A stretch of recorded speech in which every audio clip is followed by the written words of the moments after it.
Hello, everyone, and hope everyone's having a good week. Happy Sunday. And again, my name is Octavia, and for this week, our assignment was to read chapter 2 of Miriam and Burimia. I probably said that wrong, but you guys know what I'm saying. Um, Discuss the following points. If you're at work, home, volunteer, where is adult learning failing or could be improved? How can the theory chosen influence or impact the issue? To what degree would you advise the group if you were a consultant? And discuss what you've learned from this analysis. So, the theory that I'm going to talk about is behaviorism, which I feel like I can relate to more in regards to what I'm going to talk about. I'm going to read from the text. Basically, behaviorists believe human behavior is the result of the arrangement of a particular stimuli in the environment. If the behavior is reinforced or rewarded, it is likely to continue. If it is not reinforced, it is likely to disappear. Basically, I want to talk about behaviorism, and I currently work at Seven County Services as a acute child intake counselor. Basically means I work in mental health, which I do the scheduling, I do the crisis calls, I we do referrals, um, we do a lot of mobile assessments. I schedule those. I do the check-in calls. I specifically do the data logging all the acute calls. There's a lot to the job, um, and I do think there can be some improvements in adult learning as far as behaviorism. Excuse me. I feel like um, feel like the biggest issue, which I've learned and talked about with my coworkers, and I feel like, is the pay, the reinforcement of having pay, and I think that for what we do, everything that comes with the job, I feel like we should not be getting paid under $20. And I work a second shift, so my pay grade is a little different. But I do think one, in working in mental health, specifically this job, should work, get paid more than $20 an hour. Um, I think, I've worked here for 3 years, and we have a high turnover rate. I haven't seen a lot of people other than myself and the coworker that I work with. She worked there 7 years. I worked 3. The longest, um, people don't usually stay longer than 6 months. I think that's an issue. I think the reason is the pay.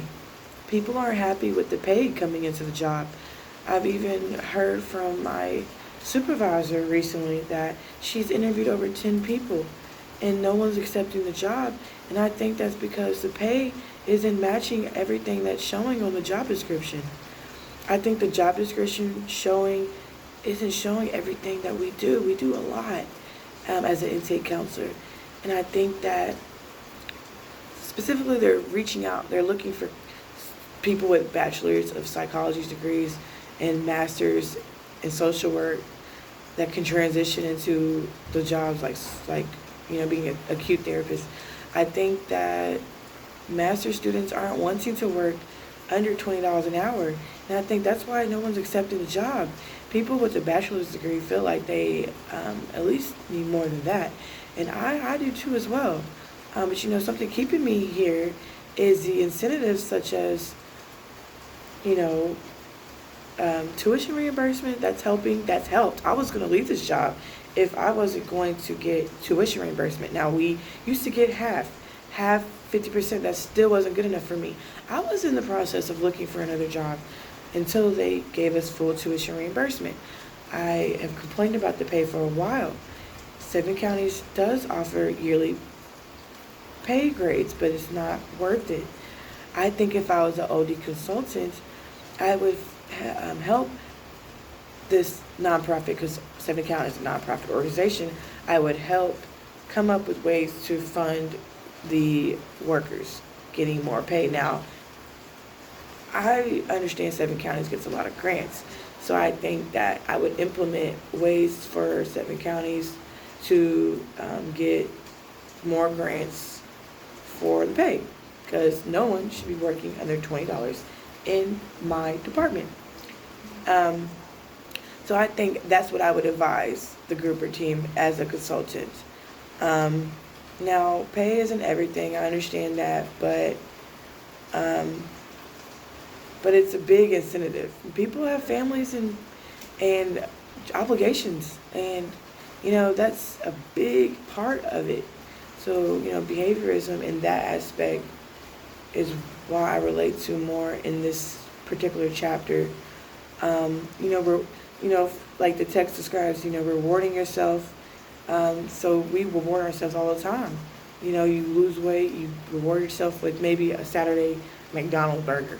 Now, 7 counties, we have retreats yearly for our department, and we get, at the end of the year, we get Christmas gifts that we can pick, but that's not helping with keeping employees. Now, I've seen this, I've heard this many times, so I know this is an issue. So that's what I would talk about, and what I think is failing is behaviorism in the pay. Um, so, what I have learned from this analysis.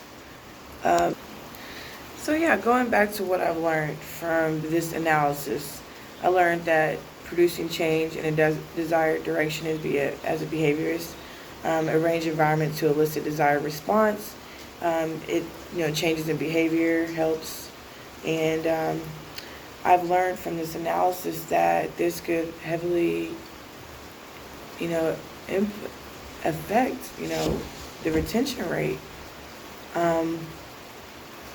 and I think this could improve with us keeping people for a long period of time. And I've learned that people are heavily influenced by rewards, reinforcement. Me specifically, I am reinforced by incentives. So I think that others will too, into maintaining retention rate. So that's why I chose to talk about behaviorism, and I think it could heavily help.